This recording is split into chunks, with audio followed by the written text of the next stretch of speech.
Emotional self regulation அப்படின்னா நம்மளோட உணர்வுகளை நம்ம ஒழுங்குபடுத்திக்கிறது. படிக்கிறதுக்கு சிரமப்படுற குழந்தைங்களோட முதல் ஆசிரியர் வந்து அம்மா தான்.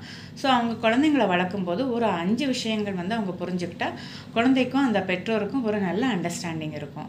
ஃபஸ்ட்டு வந்து செல்ஃப் கண்ட்ரோல். அதாவது எதுவுமே ஒரு கண்ட்ரோல்டாக இருக்கணும். கோவம் வந்தால் ரொம்ப கோவப்படாமல் கொஞ்சம் டிலே பண்ணி காட்டும்போது கோபத்தையும் காட்டிடுவோம். அந்த குழந்தைங்களுக்கு புரிகிற மாதிரி நம்ம நல்ல விதமாகவும் சொல்லிடுவோம். ரெண்டாவதாக கம்பேஷன். அதாவது அந்த குழந்தைங்களோட பிரச்சனைகள் வந்து நம்ம ஆழமாக புரிஞ்சுக்கிட்டா தான் அவங்கக்கிட்ட கம்பேஷனேட், அதாவது இரக்கத்தோடு அணுக முடியும். மூணாவதாக கொலாபரேஷன் அப்படிங்கிறது பெற்றோருக்கும் குழந்தைங்களுக்கும் ஒரு நல்ல உறவு இருக்கணும்.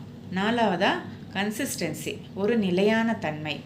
அதாவது குழந்தைங்கள ரொம்ப செல்லம் கொடுக்குறதும் தப்பு, ரொம்ப அவங்கக்கிட்ட கடினமாக நடந்துக்கிறதும் தப்பு. அஞ்சாவதாக செலிப்ரேஷன். அவங்க எடுக்கிற சின்ன சின்ன முயற்சிகள், சின்ன சின்ன வெற்றிகள் வந்து அதுக்கு ஒரு அங்கீகாரம் கொடுக்கணும், பாராட்டணும். அப்படி செய்யும்போது அவங்களோட முயற்சிகள் இன்னும் மேலே மேலே அவங்க எடுக்கணும்னு அவங்களுக்கு தோணும்.